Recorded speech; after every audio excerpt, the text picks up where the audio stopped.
On TV, on radio, and on your smartphone. This is TalkTV.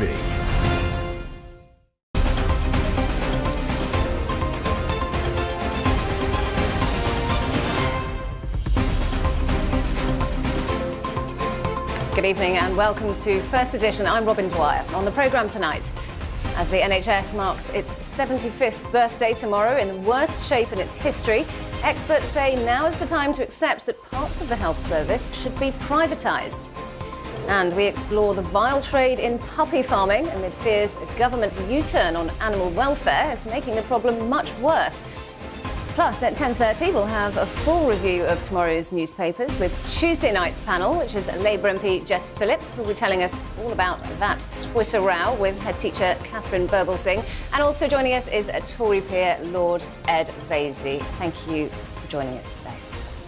Great to have your company tonight. Let's take a look first at the front pages that have come into us so far. Let's begin with The Sun, which has an exclusive on the shamed tennis star Boris Becker. It says he kept prize horses in his bedroom to hide them from debt collectors. Let's look at the FT. That says that the Bank of England is looking at plans to force more international banks to set up subsidiaries in the UK. And The Mirror, that says it's time to tell people I have Alzheimer's, says TV presenter Fiona Phillips. And in the Metro, that splashes on the NHS's 75th birthday with the headline, "Let's do it Nye's way," a reference to the first baby born on the NHS. Well, that's what we have in for now. We'll bring you more front pages as soon as we see them. So our top story tonight. Tomorrow marks 75 years of the National Health Service, but with hospitals overwhelmed, backlogs rising and patient satisfaction at rock bottom, it's in the worst shape it's ever been. The NHS is the 6th best funded health service in the world, with spending at 11.3% of GDP. But this doesn't guarantee the best results. Some countries that spend less, like New Zealand, Australia and Denmark, have actually seen better healthcare outcomes. In fact, even with increased spending, NHS performance is only getting worse. Since 2018, the time it takes from the moment a patient is referred to them finally receiving treatment has nearly doubled. 5 years ago, over 4 million patients were waiting an average 18 weeks for treatment. Now, more than 7 million patients face a 46-week wait. In A&E, the percentage of patients waiting more than 4 hours has jumped from 15.8% to 47.1%. And on average, the time it takes for an ambulance to arrive in life-threatening cases has increased from roughly 7 to 8 minutes. So is it time for a whole different approach to funding the NHS? Well, earlier this programme put that question to health expert Duncan Simpson from the Adam Smith Institute. So I think there are some relatively small fixes which the government could quite readily introduce. One of these might be, for example, a small degree of charging to access primary care. So if, for example, you miss your GP appointment on a very regular basis, there might be a charge which should introduce not hundreds and thousands of pounds, but £10 or £15 to encourage people to actually go to the doctor if they really, really need it. Longer term, a slightly more clear down the line insurance system where individuals are sort of directly contributing to their own healthcare, as well as a co-payment from all of us as taxpayers, could be a longer term solution to some of the pressures which we're currently seeing in the NHS and which we've seen for many years, in fact. Well, joining me now for her take is Isabel Oakeshott, who's the author of Life Support, The State of the NHS in an Age of Pandemics. Isabel, welcome to the programme. Good to see you. You've said that the NHS can't provide the quality of care that all patients deserve and that it needs radical reform. So what does this radical reform look like? Well, it was really interesting to hear that previous contribution and the ideas that the panellists there described as a relatively quick fix. Unfortunately, politically, any of what he's just suggested there, for example, the quite sensible idea of a modest charge for missing appointments, or perhaps even a modest charge for a GP appointment, that would be very, very politically divisive, but not a fraction as divisive as it would be to suggest a complete change to the funding system. The reality is that this debate is very artificially polarized. You know, the left, politically, the left have a long history of saber rattling about privatization and continually tend to reference America as the only sort of alternative to the system that we have. Of course, American healthcare is fully privatized. But in actual fact, the vast majority of our European comparator countries have a system that is based on either a completely insurance-based model, or some kind of hybrid, and they tend to get better outcomes than ours. So really this comes down to, are we so wedded as a nation to a system that is free at the point of use in the way that ours currently is, that we're actually prepared to put up with increasingly poor care, longer and longer waiting lists, and worse outcomes? Ironically, the answer to that may be yes. When you look at polling on this, for example, the polling that Lord Ashcroft did for the book that we wrote together, a lot of people actually said that they would quite happily put up with worse outcomes for the sake of keeping the current system. They just like the principle. Sorry to jump in. I wanted to pick you up on the idea of it being politically divisive. I mean, the NHS really has always been politically contentious with its sort of status as a national icon, some calling defence of it an almost religious kind of defence. Why is it so difficult to have a meaningful debate about what we should be doing with our National Health Service? Well, it's a great pity, isn't it? And it's partly because, I mean, I've got to blame politicians for this, but also some of us in the media for essentially trying to exploit the debate to such a point that people lose track of any kind of reality. For example, on NHS spending, are we at record high, or are we spending less? You know, all of this is mired in deliberate confusion. You only have to look at the last Conservative election manifesto pledge, in which they promised to build 40 new hospitals. An example of the spin that is applied to this on both sides. It's not just the left, the right is just as bad. They had no plan whatsoever in reality to create 40 new hospitals. No budget had been agreed by the Treasury, and not even a fraction of those number of hospitals has ever happened. Well, moving away from politics for just a moment, looking at the private inpatient admissions last year, there were more in 2022 than any year since records began. Are we at the point where the public is just beginning to lose faith in the NHS?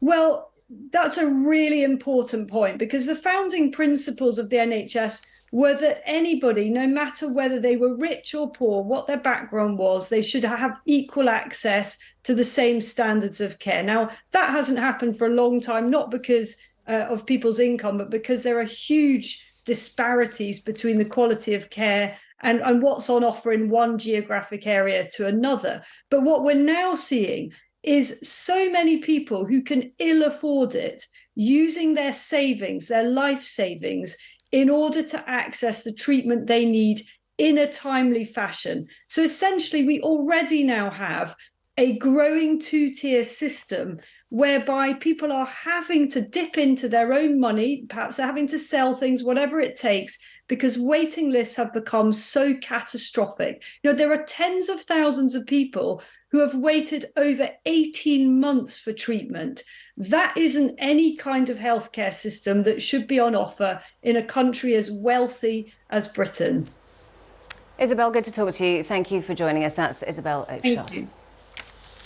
Right, well, let's bring in Tuesday night's First Edition panel for their reaction to this story. And with me tonight are Labour MP for Birmingham Yardley, Jess Phillips, and former Culture Minister and Conservative peer, Lord Ed Vaizey. Good to have you both with us. So before we get on to whose fault it is, Isabel blames both politicians and the media, so we'll certainly get into which out of us has caused this issue. Ed, I wonder if we can just start by looking at those statistics that we've heard some of. Longer waiting lists, longer waiting times in A&E. The NHS isn't working as it should be, is it? I mean, really, it must be time for a rethink.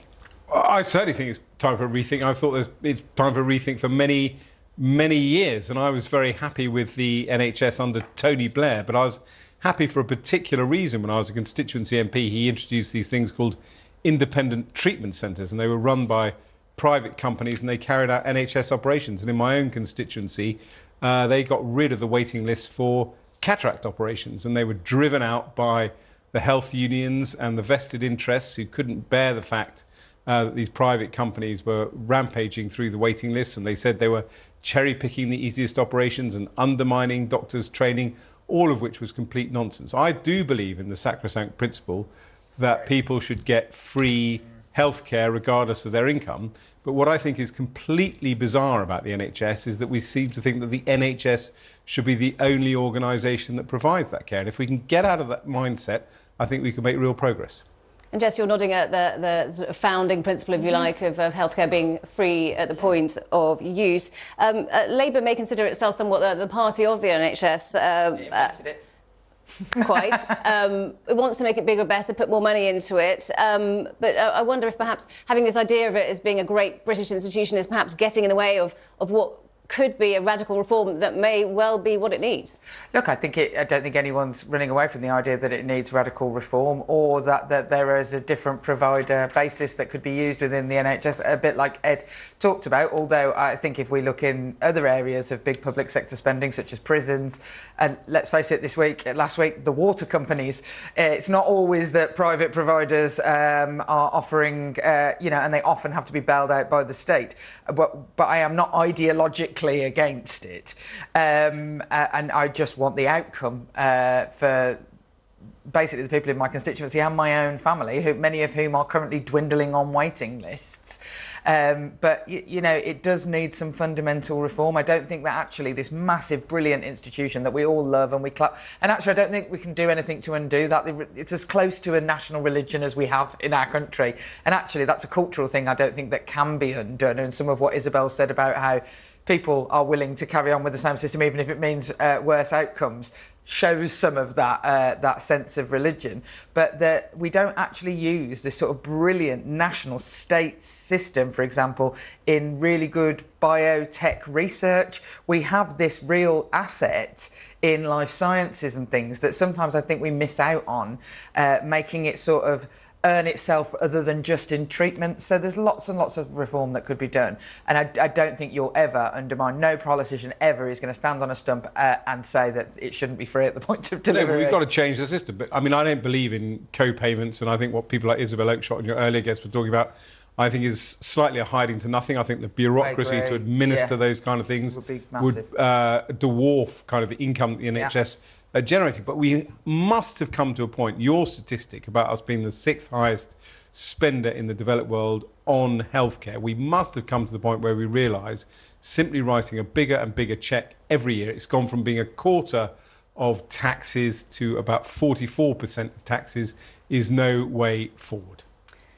I want to ask another question on a slightly different topic, and this is to you, Jess, because we can't ignore this Twitter row. We want to ask you about it. We want to talk to you about this Twitter row. We're not going to ignore it. We're not in the business of ignoring things. We want to talk about it. So there was a row that emerged on Twitter with head teacher Catherine Birbalsingh, who accused you of racism and bullying. Yeah. I want to, first of all, play a clip from her so we can hear what she has to say. She doesn't engage with any of my arguments. She's never, I don't know if she disagrees with anything I actually say. What she does is just attack me, and specifically with regard to this speech on the back of the Tina Turner tweet. And I'm saying that, one, her behavior was bullying, so there's that point. But secondly, why would she do this? Where is the anger coming from? And I believe that this is a pretty standard thing, which you sometimes see on the left, which is this sense of betrayal when ethnic minority people don't speak with a leftist view.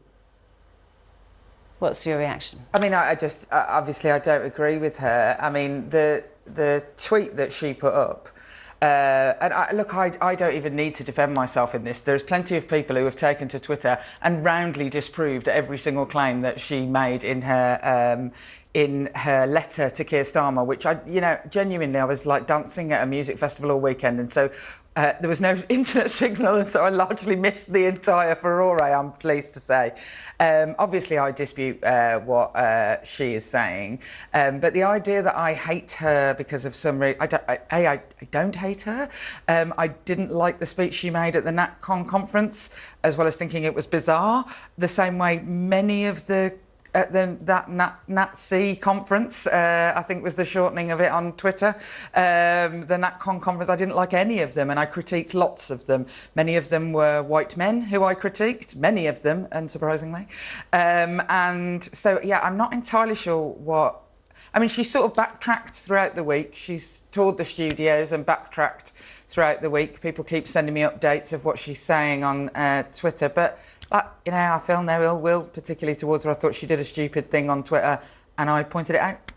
What about suggestions that there could be an investigation into it? I mean, I think that it's already largely been completely debunked, and she's had to backtrack on the fact that she said that I said people weren't like the right sort of Asian when I was talking about Aslan, the mythical lion from... I didn't say Asian, I said Aslan, because I think at the time Boris Johnson was trying to compare himself to Aslan, you know, very characteristically of him, and I said, "You ain't no Aslan," and she said that she had allegedly misread that I said, "You ain't no Asian." So the central premise of her idea that I don't like black and Asian people who aren't left wing is, I mean, she's just got no evidence for it. But she can, you know, I believe in freedom of speech, and so she can go around and continue talking about me all the time. Well, thank you for giving your reaction to that. We appreciate you clearing that up. Coming up, though, on the programme, we'll have more on this story making the front pages, which is that Partygate's legacy continues to tear the Conservatives apart as the police open 2 more investigations into rule-breaking, including a probe into Chief Partygate Inquisitor Sir Bernard Jenkin himself. You're watching First Edition live on TalkTV.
Welcome back. Let's take a look now at some more front pages that have come into us here. I'm going to start with the Daily Star, which features a picture of the much-loved sitcom LOLO, or much loved by me anyway. I can't speak for you, but it was an absolute classic in my household. However, it's being blamed for causing Brexit because featuring on the BBC, along with Dad's Army, obviously another much-loved favourite. A top boffin has said that it is their responsibility for that they caused Brexit, effectively. Let's have a look at it. It's true. It's true. Verdict here first. We'd still be members of the European Union if we hadn't had LOLO. Maybe we can discuss this at more length later. Before we do, though, I want to talk about food prices, because apparently the Daily Express says that cheaper food is on the way as a price war between the supermarkets finally hots up. I mean, well, that has to be good news. However, let's look at the Eye, which has got some bad news, in fact, which is that food prices may be coming down, but 4 more interest rate rises forecast for this year, which will likely see mortgage rates go up. Next tonight, Westminster finds itself once again in the middle of more Partygate scandals. The Met Police is investigating fresh claims of 2 alleged COVID lockdown gatherings. But in a twist, Scotland Yard is investigating Partygate inquisitor himself, Sir Bernard Jenkin, after the senior Tory was accused of attending his wife's birthday celebrations in December 2020. The MP was one of 7 behind a highly damning report into whether Boris Johnson misled the Commons over the former Prime Minister's own Partygate scandal. And the Met will also reopen an inquiry into a boozy lockdown bash at Tory HQ, which took place in December 2020 after video of the party was leaked last month. Footage shows Conservative Party staff drinking, dancing and laughing at COVID rules during what was described as a jingle and mingle party, which also took place in December 2020. Well, let's talk now to The Guardian's senior political correspondent, Aubrey Allegretti. So, Aubrey, what's triggered these 2 new investigations? So there's been pressure on Scotland Yard for some time over these 2 investigations. You'll remember that images surfaced of the party at Conservative Central Headquarters over a year ago, and there were lots of questions about why the Metropolitan Police didn't initially issue any fines to those who were present or formally investigate in the way that they are doing now. So the first step they've taken is that since the video has come out, is decided to formally investigate, and they've sort of quite heavily hinted that they're doing this because they think there is a lack of a reasonable excuse for why these people were together during a time when indoor mixing was banned. On the second event in question, that is a much more recent revelation, and it concerns the Conservative MP Bernard Jenkin. Now, it was sort of slightly surprising. It came to light on the eve of the long-awaited Partygate report by the Privileges Committee, and Bernard Jenkin had been sitting on that committee, which was looking not at whether Boris Johnson broke COVID rules, because that was something the police did and decided that he did when they fined him. But Bernard Jenkin and the 6 other MPs on the committee were looking at whether or not specifically Boris Johnson had misled Parliament. And so there are some allies of the former Prime Minister who think that rule defenders can't be rule pretenders, as they put it. And they think this sort of impugns the whole findings of his committee. So it sort of elongates the political pain for Rishi Sunak, who's tried desperately to draw a line under the Partygate scandal. And there's just going to be sort of more blue-on-blue attacks over the next few weeks. I want to talk about that second allegation you mentioned, because it looks particularly awkward, doesn't it, for a member of the Privileges Committee who delivered that damning report on Boris Johnson's conduct to now be accused of breaking the same rules that were used to bring him down. It is particularly awkward for the Privileges Committee. We haven't sort of heard very much from Bernard Jenkin so far. He, I think, has released a statement tonight saying that he can't comment while an investigation like this is ongoing. And the details from the Metropolitan Police also suggest that they're taking this very, very seriously. They say that of the 2 incidents they're investigating, they'll only do so when it's proportionate and when there's little ambiguity about the lack of a defence or a reasonable excuse. Now, I think it's important to make clear that Bernard Jenkin is being investigated for something different. He's being investigated by the police. Boris Johnson was being investigated by the Privileges Committee again, not about COVID rule breaking, but about his statements to Parliament, whether or not he misled Parliament. As far as I know, Bernard Jenkins has never denied going to any COVID parties in Parliament. So it doesn't necessarily mean to say that the whole findings of his report are impugned, but it does, of course, cast a very awkward shadow over his role in this as a very central figure at the centre of this 14-month investigation into Boris Johnson. Aubrey, thank you very much. That's Aubrey Allegretti from The Guardian. Well, let's bring Tuesday night's panel back in for more reaction. Jess Phillips and Ed Vaizey are still with me. Ed, this just refuses to go away, doesn't it? It's beyond embarrassing for the Conservative Party. Death by 1,000 cuts. It's just so... I can't decide whether it's sort of exhausting, depressing, boring. I mean, Bernard Jenkins' defence will be, as Jess was muttering during Aubrey Allegretti's analysis, is that Boris was brought down by... The attack on Boris is that he lied to Parliament about whether or not there were parties. The police found there were and fined him, and so that was the accusation. And Bernard Jenkins, as Aubrey said, hasn't, as far as we're aware, lied to Parliament about what he did. But it does seem... I mean, I always defended Boris over Partygate because I took the view if you were all sitting in Downing Street anyway, if somebody added cake to the mix, it didn't really matter. And weirdly, I agreed with Conor Burns when he said Boris was ambushed by a cake, even though Conor Burns was ridiculed for saying it. Conor Burns, who was an MP and his former parliamentary private secretary.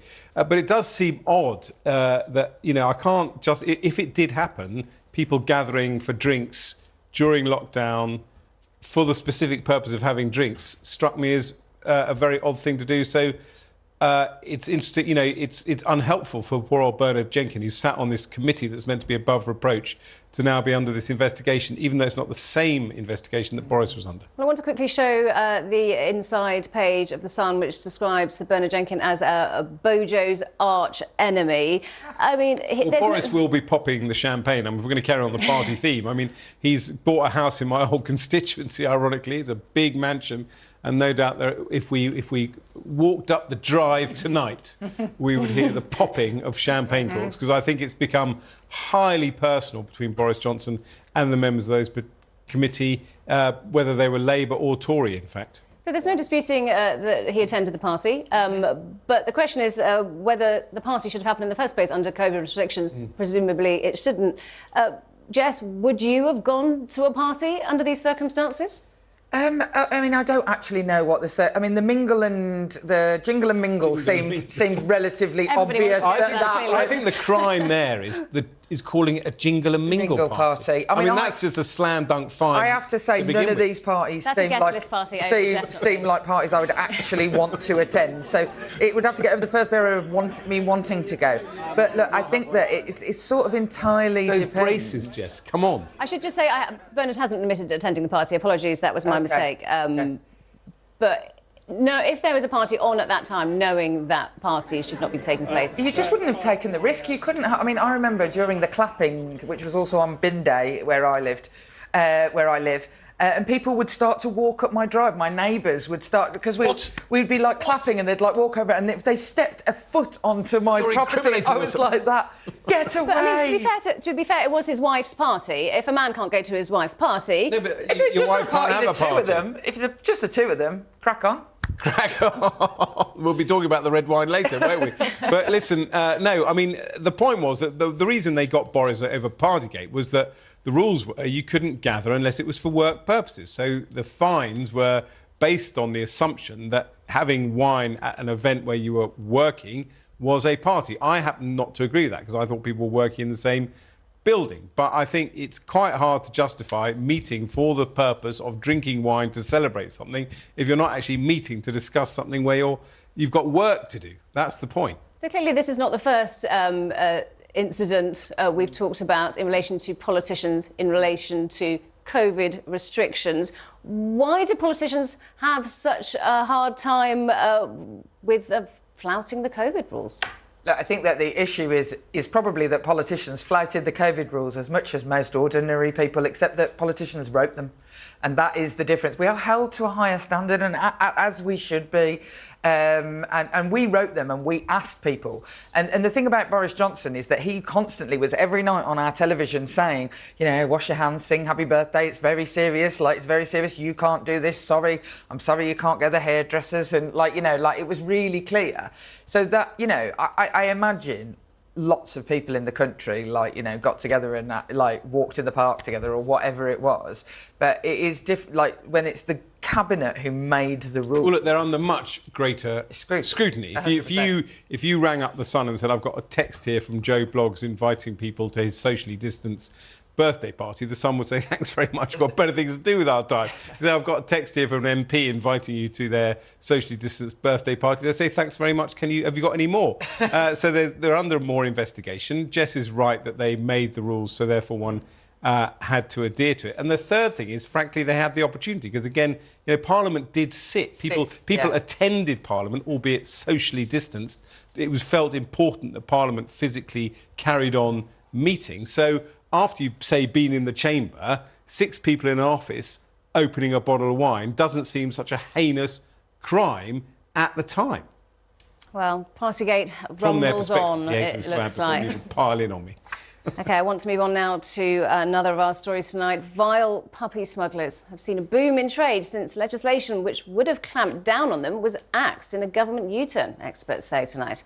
Tory ministers abandoned the proposed Kept Animals Bill because it might have cracked down on foxhounds, which could have possibly triggered a damaging vote in the Commons on hunting. But scrapping the bill has had the unwanted effect of allowing illegal puppy farms and the criminal dog theft trade to thrive. In a special report, First Edition's Victoria Innes meets vets, campaigners and MPs who reveal how the problem is spiralling and why they say new laws are urgently needed. Snow! Pups, Huxley, Snow and Ed are all originally from Romania, rehomed successfully in the UK by an organisation called Last Chance Rescue. The process isn't easy or cheap. Before they're brought here, they have to have a clean bill of health, a valid passport, and be fully vaccinated. But while they arrived safely and legally, a growing number of dogs, especially puppies, do not. Nearly all vets recently surveyed in the UK say they are concerned about the increase in the illegal importation of dogs from abroad. I think based on this, there's no actual way of telling if this is legitimate. So first of all, he's saying you can have no paperwork regarding the puppies. If a dog is vaccinated, there will be paperwork with that puppy. If a dog has had a health check from a vet, there should be paperwork and you should demand it. This person, this seller, is saying that they can't produce any paperwork for you. I would just stop this right now. Dr. Michael Lazarus has owned his own practice for 4 years, working with the RSPCA before that. He told me that as more and more people find their pet online, many don't know where the animal has come from or whether it has passed the correct medical checks. You'll have breeders who are taking dogs, keeping them in crates their whole life and breeding them several times through a year just to create large numbers of puppies to sell abroad. And what that often means is that these puppies are bred in terrible conditions. They're taken away from their mother far too soon, and that leads to a series of health issues and social problems later on in life once the puppies arrive in the UK. Of the 11 million pet dogs in the UK, nearly 1 million now come from overseas. But when asked about what diseases their animal had been tested for, 48% of owners said they didn't know. Another 3% said they bought from overseas because they wanted a dog with cropped ears, a mutilation procedure which is illegal in the UK. Charities say ineffective border controls and insufficient penalties mean potential rewards continue to outweigh any risk of getting caught. New legislation called the Kept Animals Bill was supposed to close many of the existing loopholes, but despite a manifesto promise, the government scrapped it back in May. Today in Parliament, the heads of major organisations said a lack of enforcement was allowing the illegal dog trade to thrive unchecked. So now we look forward to new legislation coming forward with those separate parts as quickly as possible, because it's incredibly disappointing, because that was something that everybody, I think, in the animal welfare sector, we united on. I spoke to the man who chaired that committee. He told me he is confident that this time the government will take members' concerns seriously. It's not going to be delivered in one big parliamentary bill, but we have received assurances that it's going to be delivered in different ways through smaller bills. But what I'm very keen to do is to really keep the pressure on, and our committee will be doing that to make sure that the government delivers on that promise. The government says it is continuing to update legislation and is still committed to its pledges. But until more changes are made, the cruelty committed by some in the pursuit of profit is overshadowing the good done by others. Victoria Innes, TalkTV. Well, let's talk now to David Bowles, who's Head of Public Affairs for the RSPCA. Good to see you, David. So we're not just talking about what we were focusing on there, a rise in puppy farms overseas. There are so many other animal welfare issues around, aren't there? Unlicensed dog fertility clinics, animal mutilation. Are there so many issues cropping up that it's almost impossible to legislate against them all? No, you need two things. You need good rules and you need good enforcement. The RSPCA's Kindness Index, which we released last month, showed that over 8 out of 10 people wanted the government to take charge of bringing in better protection for animal welfare. They felt they were responsible. And as your piece showed, that when the government decided to scrap the Kept Animals Bill, which incidentally had 3 government manifesto commitments in there, including the ban on live exports, including the ban on puppy imports. It was animal welfare organisations were devastated. The government has promised, the Secretary of State has promised, that by the election next year, all of those bits will be delivered. The RSPCA remains to be convinced that that will occur, because they are choosing a much more difficult route called a private members bill to bring those issues in. If those issues are all brought in, then some of the problems that your report highlighted, including dangerous diseases being imported to this country and could be spread to the animal population as well as the human population, we could solve those things, but only if the government act now. So that's the legislation side of things. But how about public awareness? MPs, in a way, suggesting that veterinary organisations weren't being loud enough about the potential problems with designer dogs or buying genetically altered animals. Do they need to do more about raising awareness on these issues? So public education is, of course, very, very important. The RSPCA has been putting out public education messages for 199 years. But we have to accept that when people, particularly for dog buying, when they make a choice, they make a very emotional purchase decision. And even the most important educational messages to try and get people off those issues will not work. They either decide that they've already made their mind up and they're going to get that dog, no matter what people say, or they believe that they are rescuing that dog from a poor situation and trying to make it better. The animal welfare organisations and the RSPCA is included in this are seeing more and more dogs being abandoned because people were buying dogs under COVID who were getting them from places like Romania, where they were being bred in conditions that are illegal here. They were being imported in poor conditions. They were unsocialized because they were taken away from their mothers too early. And they were taken on by people, frankly, who had never had a dog before and who probably didn't do their research because, and you can understand this, people were desperate. They wanted companionship. They wanted an excuse for walking and for exercise. And they had problems with their mental well-being. So all of those things you can understand. But at the moment, we're paying the price for that because we're seeing more dog abandonments, more dog beatings than ever before. And I'm afraid it's the RSPCA and other animal welfare organisations who are having to pick up those pieces. David, good to talk to you. Thank you for joining us. That's David Bowles from the RSPCA. Coming up, Jess and Ed are staying with me for a full look at tomorrow's papers, including this story in The Sun, how exactly a glass of red wine before bed could help men. We'll tell you all about that after the break. You're watching First Edition live on TalkTV.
Welcome back. Time now for our full paper review this evening. Let's have a look at some of the other front pages that have now come into us. And we're going to start with The Times, and the main story there, overhaul to tackle the scourge of rogue police after at least 2,000 police officers across England and Wales face losing their jobs under government plans to overhaul the misconduct system. Let's turn to the Daily Telegraph, which has also come in. I want to look at that lovely picture of the Princess of Wales smiling up at Roger Federer, but there's also a very important story that Tony Blair says that patients should be allowed to pay to skip the NHS queue.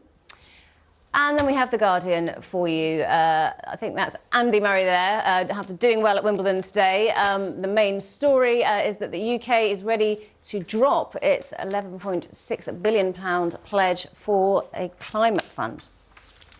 Well, back with me are Labour MP for Birmingham Yardley, Jess Phillips, and former Culture Minister and Conservative peer Lord Ed Vaizey. So I showed you the front page of The Times, but I now want to take you to one of the inside pages, page 3.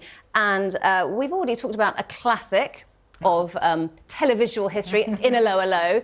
This is a story about another classic, something I've seen many times with my children, I should add, which becomes relevant. It's The Sound of Music.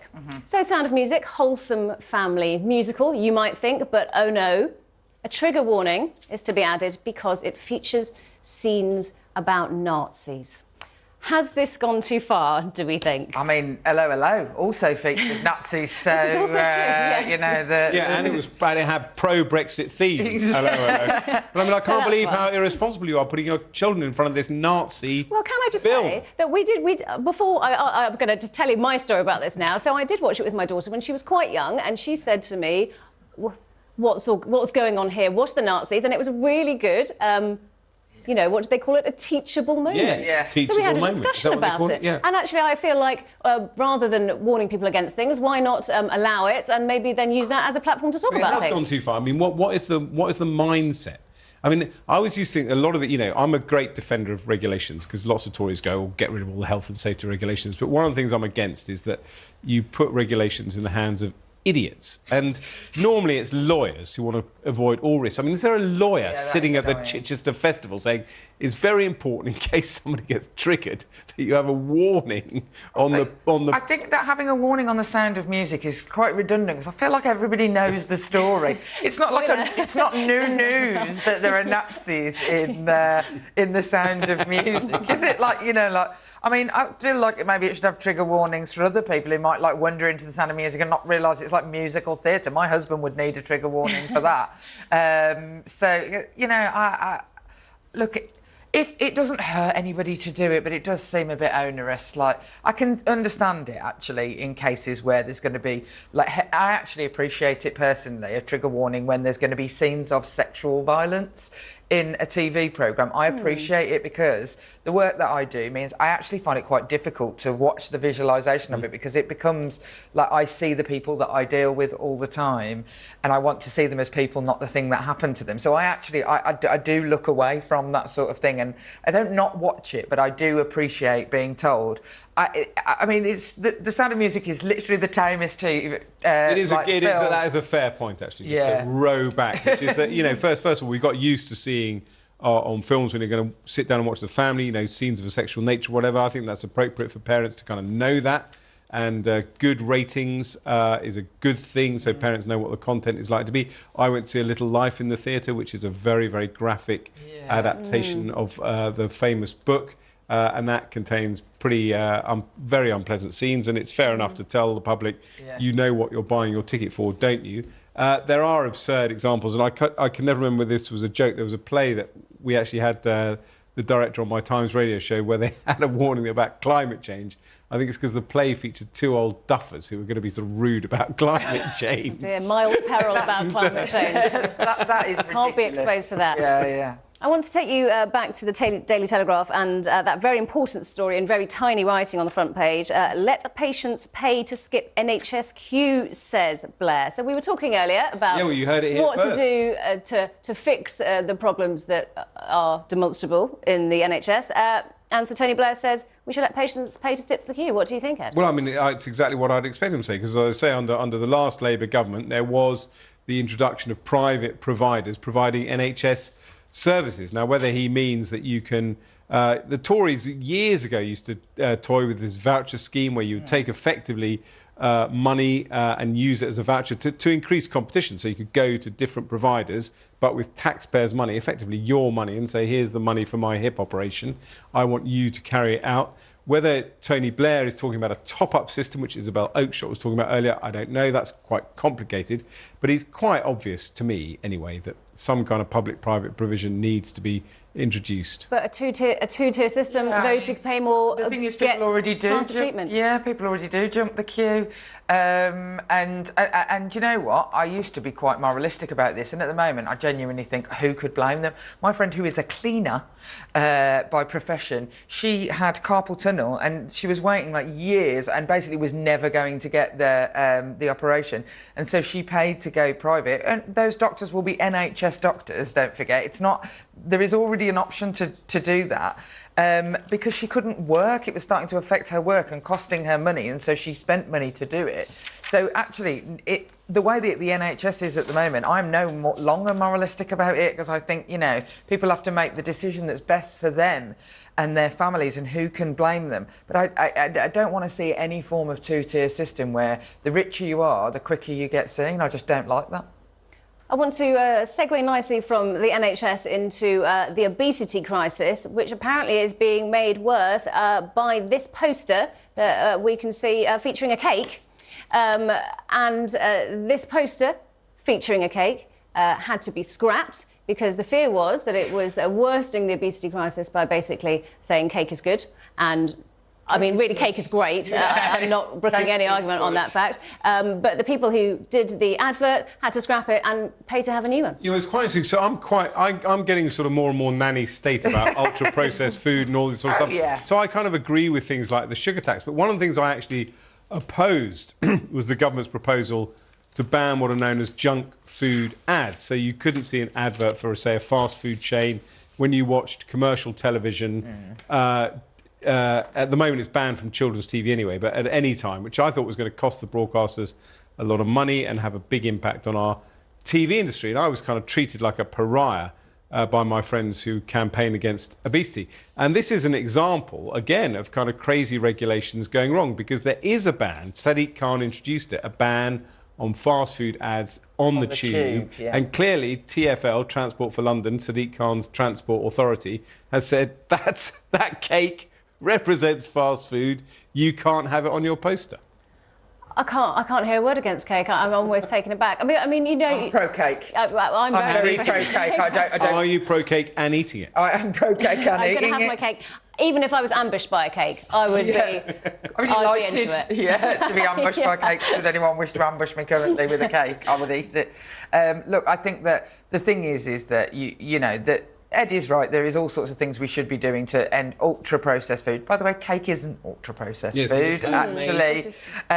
But also, and a little bit of what we need to learn to have is an attitude that a little bit of everything is okay. Now, I'm terrible. I don't have that attitude. I'm a terrible a lot of everything. binge That's eater. me. A lot of everything. But like people, like there's so many bigger thick fish to fry than cake being on a wedding advert. And it wouldn't make me rush out and buy cake. That it's like, you know, is it pro-marriage, that advert, as well as it's a wedding cake? Is it making a comment on the traditional values of marriage? Exactly. You know, you could read a million different things into it, but you know, I can see the point of trying. The other point about so-called junk food ads is it's about brands competing. So if you see an ad for a hamburger, it's not going to. They're not advertising it to make you buy the hamburger. They're advertising it so when you want to buy a hamburger, you buy their hamburger rather than the competitor's hamburger, which is always the kind of what I think is wrong. But anyway, having said all that, I do think that this, you know, we've talked about the NHS tonight. It's the 75th anniversary. One of the things that is changing, which everyone does agree on, is we need more preventative health care. Absolutely. And we need to keep people healthier for longer. And that does mean paying attention to our food. So, for example, free school meals and meals in schools and making sure that they are nutritious is a massive potential health intervention, which we should take seriously rather than being seen as some kind of freebie handout. One other story I want to talk to you about. Two mums got together, rather than having a day out in London, they decided and worked out that it was cheaper for them to go to Ibiza for the day than have a UK-based day out. I can't say I've done that, although quite tempting potentially to drop your kids off at school and disappear to Ibiza for the day. But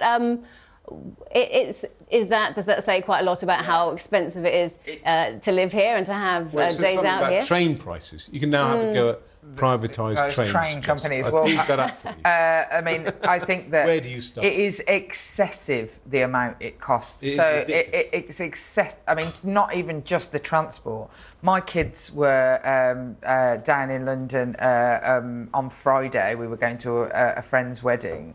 And just having my two children in London with me and just buying them food as we're going about, getting them into places, travelling around with them, it is just absolutely phenomenal. Like, your £100 has gone out of your pocket before you've done anything fun. And that it's just totally unaffordable. I honestly don't know how people can afford to raise children in the capital of it. It is slightly better elsewhere, I have to say. Maybe a trip to Birmingham, I could advertise for them rather than Ibiza. But the train would be too much from Stockport. But when flights are so cheap, how do they do it? And train travel is so... I looked to go to Edinburgh recently and it's much, much cheaper for me to go on a plane. Hundreds of pounds for me to go from Birmingham to Edinburgh on a train. And I much prefer to go on the train, actually. It's actually a lot of faff going on a plane when all is said and done. It just doesn't add up, does it, when you look at the numbers sometimes? But the value... It's very, very odd, train prices. I do not understand why they are so high. So high. So I can't let either of you go before talking about the story that we said we were all going to talk about, which is this one. Everyone's been waiting to talk about this. The title, Stiff Drink, because according to this article, good news for wine lovers, everyone, a glass of red can stop men flopping in bed, it says. Everybody shaking their heads here. I mean, really? Red wine makes you feel sleepy.